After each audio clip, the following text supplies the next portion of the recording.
Hello, my fellow Star Warriors, and may the Force be with you.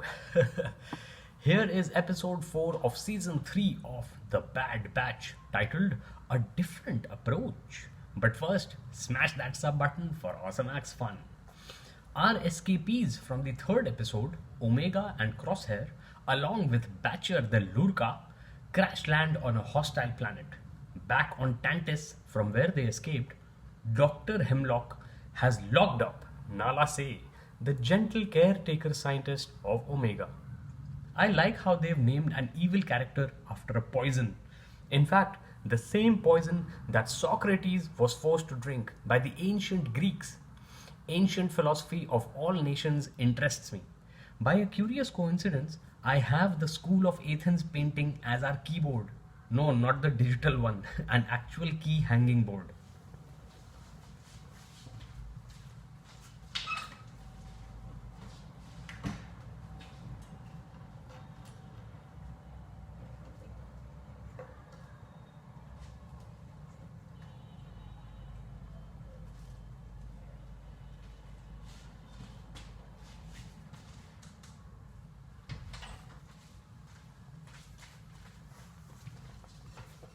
Here.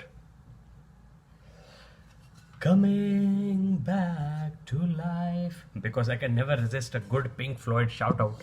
But actually, coming back to the Bad Batch, Omega and Crosshair and Batcher disguise themselves and look for a way off the planet, which has an excessive amount of stormtroopers. But I guess that was a necessary plot point. Otherwise, from where is the tension going to come? But no worries, a lot of tension lies ahead because Omega starts gambling to come up with 30,000 credits for bribing a spaceport ticket droid. Just as she's about to cash out her winnings, an imperial captain walks in and challenges her to a game. Simultaneously, a flying patrol sees their crashed shuttle too. As expected, Batcher the Lurca is snatched by the losing Imperial officer, and Omega is in no mood to leave her behind, seeing as she was crucial in helping them escape. Crosshair has no choice but to go along, even though he feels his talents are being wasted. Not for long though. In the final standoff, shout out to Europe, the band, not the continent. Crosshair lets loose his shots, and Omega lets loose the entire menagerie of animals, birds, and creatures that were boxed up by the Imperials, and in the ensuing chaos, they make good their escape. Hemlock reaches the crash site and begins hunting for Omega because of her positive M count transfer. For those of you who are new Star Warriors and want to know what M count is, मैं बताता हूँ. Midichlorians are itsy bitsy creatures that live inside living cells and let us channel the Force. Some of the most famous Star Wars characters have high midichlorian counts, but Darth Vader takes the cake at about 40,000 M count. Compare that to Yoda with a little under 20,000 Ms. I am curious about Grogu, aka Baby Yoda's M count, because my baby daughter Gogu Advitya also uses the Force to get what she wants by reaching out her hand like this. Okay, back to the Bad Batch.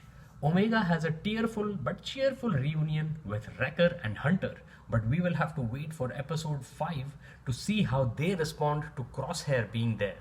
Of course, they are going to reconcile, and I assume Echo and the revolutionaries will show up soon. But what about Tech? In the last season, he presumably fell to his death after making a heroic sacrifice to save the team. I have a feeling that we haven't seen the last of him though, because there are many precedents of good guys, as well as bad guys, coming back from the dead. Anyway, that remains to be seen in upcoming episodes, and as I say in my sports highlights shorts, the past is history, the future is a mystery. So smash that sub button for awesomax fun. May the Force be with you.